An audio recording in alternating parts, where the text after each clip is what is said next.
আসসালামু আলাইকুম ওয়া রাহমাতুল্লাহ। সুপ্রিয় আলোর পথের দর্শক মণ্ডলী, আশা করি মহান আল্লাহ রব্বুল আলামিনের অশেষ মেহেরবানি ও দয়ায় আপনারা সবাই ভালো আছেন। প্রিয় দর্শক, আজকে আমরা 10টি ছোট আমল নিয়ে আলোচনা করব, যা কিয়ামতের দিন আপনার নেকির পাল্লাকে ভরে দিবে। আপনার গুনাহের পাল্লা যতই ভারী হোক, এই আমলগুলো সর্বক্ষেত্রে গুনাহের পাল্লাকে পরাজিত করে নেকের পাল্লাকে ভারী করে দিতে সক্ষম। কিয়ামতের দিন যে পাল্লায় আমলনামা মাপা হবে, সে পাল্লার এক পাশে যদি 7 আসমান এবং 7 জমিন এনে রাখা হয়, তাহলে একটি পাল্লাও ভরবে না।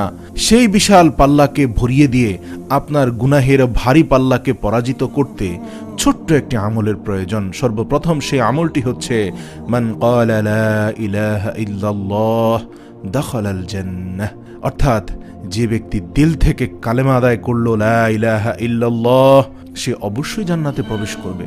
সুতরাং কালেমা লা ইলাহা ইল্লাল্লাহ, যে কালেমায় তাওহীদ ব্যতীত মানুষের দুনিয়াতে নিষ্কৃতি নেই, আখিরাতেও নাজাত নেই। কিয়ামতের দিন এক বান্দার কোনো নেকি হবে না, সে খুবই পেরেশানিতে থাকবে। তখন আল্লাহ রব্বুল আলামিন বলবেন, পেরেশান কেন তুমি? পেরেশানি হইও না, তোমার একটা আমল আমার কাছে আছে। ফেরেশতাদের নির্দেশ দেওয়া হবে তার সেই মহান আমলের ছোট্ট একটি বাতাকা অর্থাৎ কার্ড নিয়ে আসবে। ওই কার্ডের মধ্যে এক পাশে থাকবে তার গুনাহের বোঝা এবং অপর পাশে কোনো নেক আমল থাকবে না। আল্লাহ তাআলার হুকুমে ফেরেশতারা তার নেক আমলের একটি কার্ড নিয়ে আসবে। ওই কার্ডখানি যখন তার নেকির পাল্লার দিকে রাখা হবে, সেটা তার সমস্ত গুনাহসমূহের চাইতে বেশি ওজনী হবে। সেই কার্ডটি হলো কালেমা লা ইলাহা ইল্লাল্লাহ এর কার্ড। সেখানে লেখা থাকবে লা ইলাহা ইল্লাল্লাহ। প্রিয় দর্শক, সেই ছোট কার্ডটি তার নেকির পাল্লাকে ভরে দিবে এবং আল্লাহ রাব্বুল আলামিন নির্দেশ দিবেন, তাকে জান্নাতে নিয়ে যাও। সে জান্নাতের হকদার হয়ে গেল। সুবহানাল্লাহ। রাসূল সাল্লাল্লাহু আলাইহি সাল্লামের সহিহ হাদিস, আসমান জমিন সকল কিছুকে এক পাল্লায় রেখে আরেক পাল্লায় লা ইলাহা ইল্লাল্লাহ রাখলে অবশ্যই লা ইলাহা ইল্লাল্লাহর পাল্লা ভারী হবে। সুবহানাল্লাহ। সুতরাং আমরা শয়নে স্বপনে উঠতে বসতে চলতে ফিরতে প্রতিনিয়ত রব্বুল আলামিনের শিরক মুক্ত একত্ববাদের অন্যতম জিকির লা ইলাহা ইল্লাল্লাহর জিকির আমরা কলবে জারি রাখব। প্রতিনিয়ত অন্তর আত্মাকে সঁপে দিব এই কলবের জিকিরে এবং আমার মন প্রাণ সকল কিছুতে পরিপূর্ণ আস্থা নিয়ে আসতে হবে যে এক আল্লাহ থেকে সবকিছু হয়, আল্লাহ ব্যতীত কোনো কিছুই নয়, তিনি ব্যতীত আর কোনো ইলাহ নেই। প্রিয় দর্শক, এই কালেমা যত বেশি জপবেন তত বেশি আপনি জান্নাতের দিকে অগ্রসর হবেন। দ্বিতীয় আমলটি ও অত্যন্ত ছোট একটি আমল, কিন্তু তা কিয়ামতের ময়দানে 7 আসমান 7 জমিন যে পাল্লাকে ভরতে পারবে না, সেই পাল্লাকে ভরিয়ে দিবে।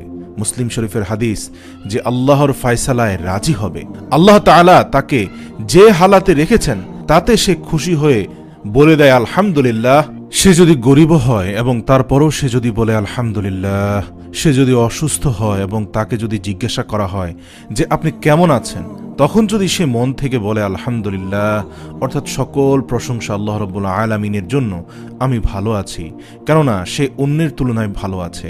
আমরা সামান্য সর্দি জ্বর হলে বা সামান্যতম পেরেশানিতে পড়লে, দুনিয়াবি পেরেশানি, চিন্তা বা ব্যবসায় লস বা যে কোনো প্রকারের সংকটে আমরা আল্লাহ তাআলার নাশকর বান্দা হয়ে যাই। সেটা একেবারে উচিত নয়, বরং সদা সর্বদা রব্বুল আলামিনের প্রশংসা করতে হবে।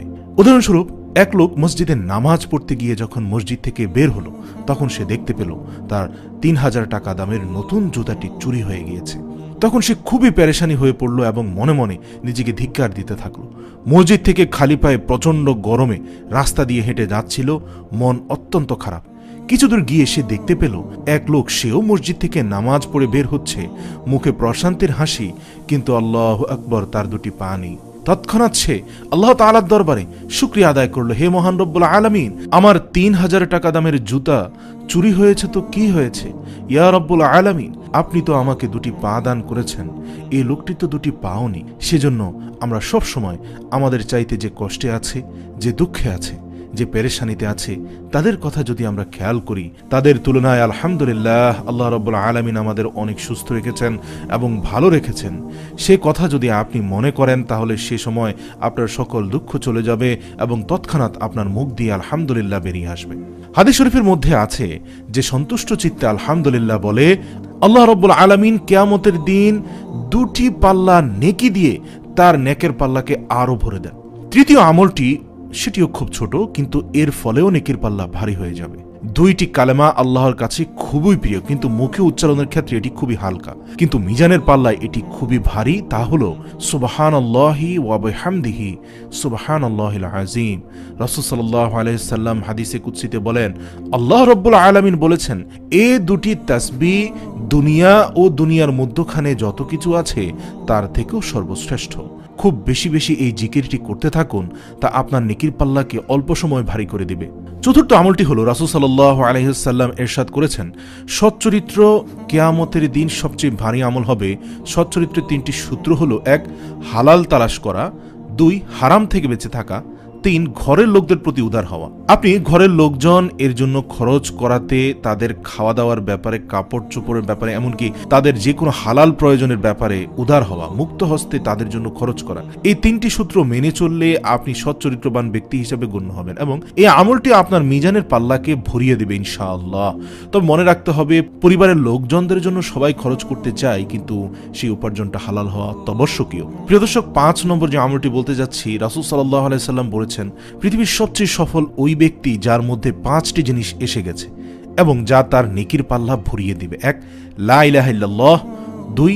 সুবহানাল্লাহ, 3. আলহামদুলিল্লাহ, 4. আল্লাহু আকবার। এবং 5 নম্বরে বলেছেন, যার নেককার সন্তান মৃত্যুবরণ করেছে আর সে তাতে ধৈর্য ধারণ করেছে, এটি এত বড় একটি আমল যে কিয়ামতের দিন তার নেকির পাল্লা ভারী হয়ে যাবে এবং সে জান্নাতে চলে যাবে। সুবহানাল্লাহ। 6 নম্বর হচ্ছে, যে বান্দা শুধু এতটুকু বলে দেয়, আল্লাহুম্মা গফির লিল মুমিনিন ওয়াল মুমিনাত। আমরা শুধু নিজের জন্য দোয়া করি, কিন্তু যে ব্যক্তি নিজের মুমিন ভাই বোনদের জন্য দোয়া করে তাদের এত ফজিলত যে নবী করিম সাল্লাল্লাহু আলাইহি সাল্লাম বলেছেন, যে ব্যক্তি শুধু এতটুকু বলবে, আল্লাহুম্মা গফির লিল মুমিনিন ওয়াল মুমিনাত, অর্থাৎ হে আল্লাহ তুমি মুমিন নরনারীদের ক্ষমা করে দাও, যে ব্যক্তি এই দোয়াটি করবে, অর্থাৎ অন্যদের জন্য দোয়া করবে, তার নেকির পাল্লা ভারী হয়ে যাবে এবং এটি তার জান্নাতে যাওয়ার জন্য সহায়তা করবে। 7 নম্বর হচ্ছে, জানাজায় অংশগ্রহণ। জানাজায় অংশগ্রহণ করার ব্যাপারে নবী করিম সাল্লাল্লাহু আলাইহি ওয়াসাল্লাম ইরশাদ করেন, যে ব্যক্তি জানাজায় অংশগ্রহণ করে তার আমলনামায় উহুদ পাহাড় বরাবর নেকি দেওয়া হয়। সুবহানাল্লাহ। আর যে ব্যক্তি জানাজার পরে সেখানে অবস্থান করে দাফন কার্য সম্পন্ন করে আসে, তার আমলনামায় 2টি উহুদ পাহাড়ের নেকি লেখা হয়। সুপ্রিয় দর্শক, আপনারা কি জানেন উহুদ পাহাড় এর ওজন কতটুকু? এটি হিসাব করা সম্ভব না। সেজন্য মানুষকে দেখানোর নিয়তে নয়, আপনার কোনো আত্মীয় মারা গিয়েছেন, সেখানে যদি আপনি না যান তাহলে সেই পরিবারের লোকজন আপনার সাথে রাগ করবেন, আপনার সাথে মনোমালিন্য হবে, আপনার সাথে তাদের সম্পর্কে ব্যাঘাত ঘটবে, তারা বাজে কিছু ভাববে আপনার বিষয়ে। তাদের খুশি করার জন্য এই নিয়তে আপনি সেখানে যান, আল্লাহর সন্তুষ্টির জন্য না যান, তাহলে কিন্তু আপনি এই আমলগুলোর অংশীদার হবেন না। আপনি যদি শুধুমাত্র রব্বুল আলামিনের সন্তুষ্টির জন্য জানাজায় অংশগ্রহণ করেন, তাহলে আপনার নেকির পাল্লা ভরে যাবে। 8 নম্বর আমলটি হলো, একটি খেজুর পরিমাণ সদকা করে হলেও আপনি আল্লাহ রাব্বুল আলামিনের খাতায় সদকাকারীদের অন্তর্ভুক্ত হয়ে যান। অর্থাৎ মহান আল্লাহ রাব্বুল আলামিন সেই সদকাকে লালন পালন করতে করতে পাহাড় সমান করে দিবেন। কিয়ামতের দিন সে নেকির পাহাড় যখন তার নিকট নিয়ে আসা হবে, তখন সে ব্যক্তি আশ্চর্য হয়ে যাবে। সে বলবে, ইয়া রাব্বুল আলামিন, এতটা আমার সদকা নয়, আমি তো আমার জীবনে এত সদকা করিনি। তখন আল্লাহ রাব্বুল আলামিন বলবেন, হে বান্দা, তোমার কি মনে আছে তুমি ছোট একটি খেজুর সদকা করেছিলে? আমি আল্লাহ সেই ছোট্ট খেজুরটিকে লালন পালন করতে করতে আজ পাহাড় সমান করেছি। এটা তোমার সদকা, আমি লালন পালন করে এত বড় করেছি। সুতরাং আল্লাহর রাস্তায় কে যদি একটি খেজুরও দান করে থাকে, সেটি আপনার নেকির পাল্লাকে পাহাড় পরিমাণ করে দেবে ইনশাআল্লাহ। 9 নম্বর হচ্ছে, রাসূল সাল্লাল্লাহু আলাইহি সাল্লাম বয়ান করেছেন, যদি তোমাদের কারো প্রতি রাগ আসে, সেটা হয় 2টি কারণে। 1, নিজের কারণে, 2, আল্লাহ তাআলার জন্য।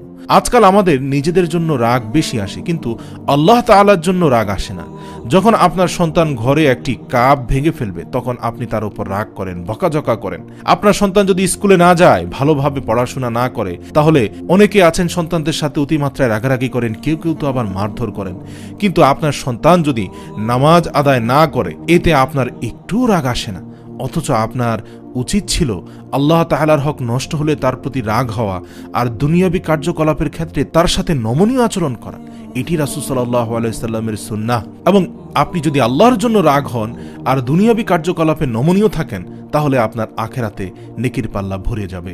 সর্বশেষ আমলটি হচ্ছে রাসূল সাল্লাল্লাহু আলাইহি সাল্লামের দ্বীন ধর্মকে প্রচার করা, যা কিয়ামতের দিন নেকির পাল্লাকে ভরিয়ে দিবে। এসব আমল নিজে করুন এবং অন্যরাও যেন করতে পারে, তাই বন্ধুদের সাথে এই ভিডিওটি শেয়ার করার অনুরোধ করছি। প্রিয় দর্শক, এই 10টি আমল মৃত্যুর আগ পর্যন্ত আঁকড়ে ধরে রাখুন। ইনশাআল্লাহ কিয়ামতের দিন আপনার নেকির পাল্লা আল্লাহ রাব্বুল আলামিনের দয়া ও রহমতে ভারী হয়ে যাবে এবং আপনি পুলসিরাতের পুল সহজে পার হয়ে জান্নাতের অধিবাসী হতে পারবেন। আল্লাহ রাব্বুল আলামিন আমাদের প্রত্যেককে, আমাকে এবং আপনাদেরকে সবাইকে আমলের উপরে পাবন্দি করার তৌফিক দান করুক। আমিন। ওমা তৌফিক ইল্লা বিল্লাহ।